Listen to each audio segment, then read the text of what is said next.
kayong benta? Meron na ba kayong komisyon? Pero bago po kayo maningil ng ating komisyon, kailangan po muna nating matutunan ang lahat ng aking sasabihin ngayon. Kasi this is a vital part para sa ating pangkabuhayan showcase.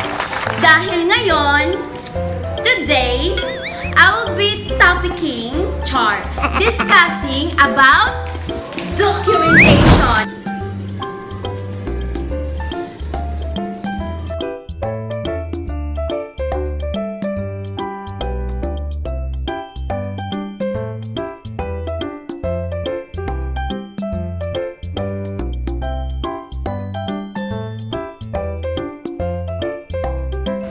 So, dito po kasi sa video ito, malalaman ninyo kung ano-ano nga bang mga dokumento ang kailangan para makakuha ng Lumina House and Lot. Sa pundo natin, may iba't ibang klaseng prospect buyer po tayo. Gaya na lang ng locally employed. So, kagaya namin, mga locally employed, yung mga nagtatrabaho within the country, like it's either from government agencies or from private. Diba? At meron din po tayo mga self-employed, yung mga negosyante nating mga kaibigan dyan, diba? At meron din po tayo mga kapamilyang nasa abroad. So, mga OFW natin ng mga prospect clients. So, silang lahat po ay may iba't ibang dokumento po na kailangan isubmit para ma-avail ang ating Lumina, just a limited edition series. So, stay there, watch and learn and enjoy!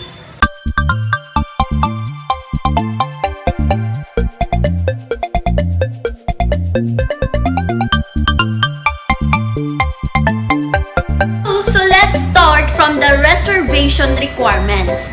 So number 1 reservation requirements natin is ang reservation fee. And of course, reservation fee is nakadepende yon kung anong house model yung pipiliin natin. So kung Amy ba yon, kung Angeli ba yon, or Angeli single firewall. So iba't ibang reservation fee yon.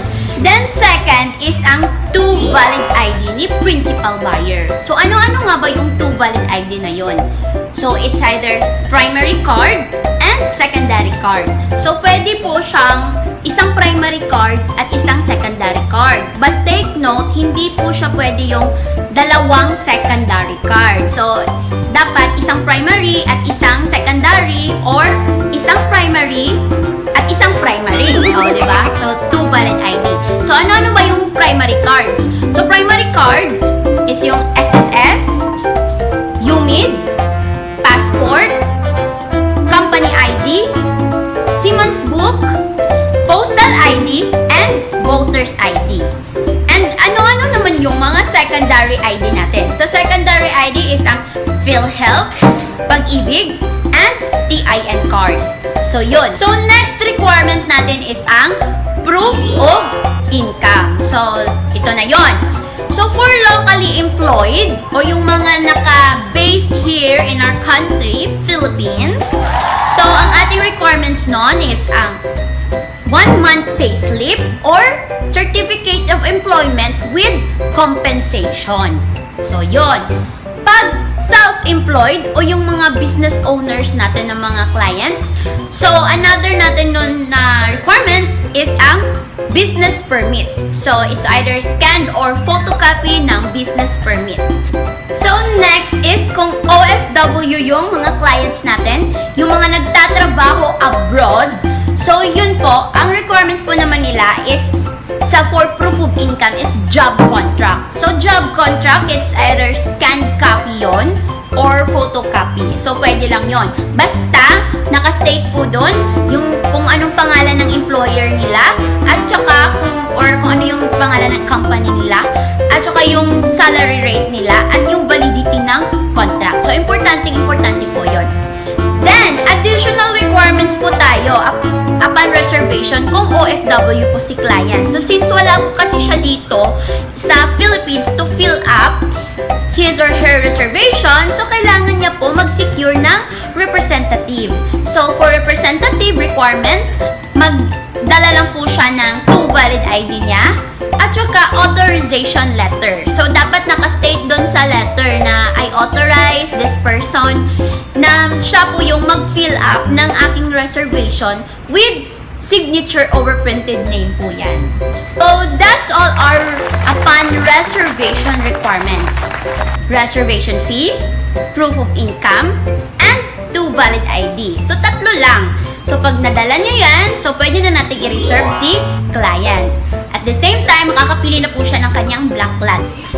So, take note po that without those reservation requirements, ay hindi po madideclare yung sales natin. So, pag hindi po siya na-declare, so meaning, wala po tayong karapatang humingi ng advance commission. So, yun lamang po. So, yan po reservation requirements is basis din po siya para po sa ating advance commission. And for commission, so, continue watching! Ang commission po ay not only based on buyer's payments, kundi based din po ito sa mga nasubmit na mga dokumento ni buyer. And sila po yung collection team for documents.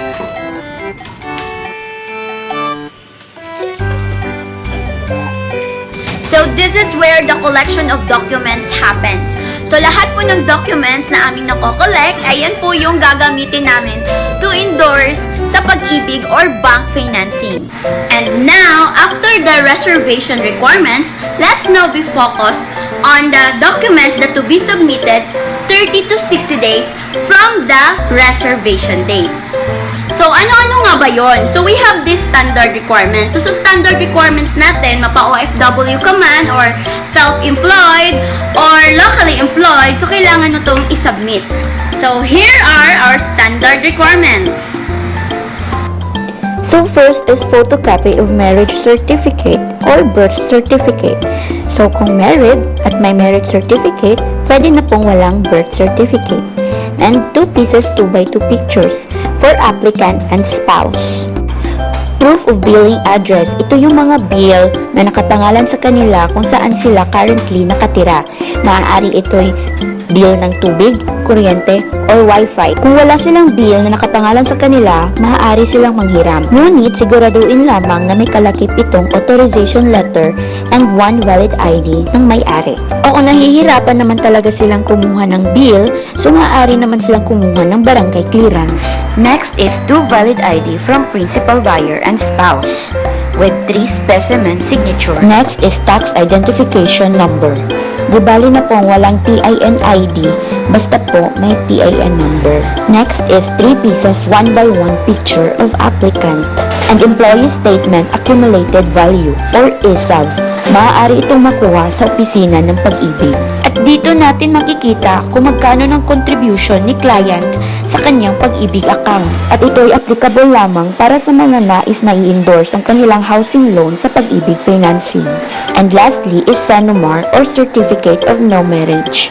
Para ito sa mga single ang civil status. And here are the major requirements for locally employed. And for self-employed.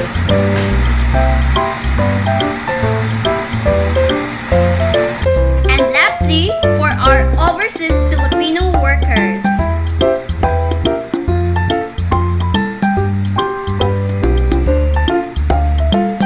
For special power of attorney or SPA form, huwag po kayong gumamit ng ibang SPA forms. Maaari po kayong direktang humingi sa lahat ng Lumina office, either soft copy or hard copy. 7 copies if notarized and 1 copy if consularized. Notarized ang term if dito sa Pilipinas ito na-execute. Consularized naman ang tawag kung sa ibang bansa ito in-execute. And here's an example of SPA form with consular seal. Naka-red ribbon po siya. So, sa lahat po ng nakasurvive na panonood nitong video ito, so thank you so much for watching. And wag po kayong mahihiyang magtanong sa marketing and admin ng inyong area kung may mga di po kayo sigurado. So, yun lang po at salamat!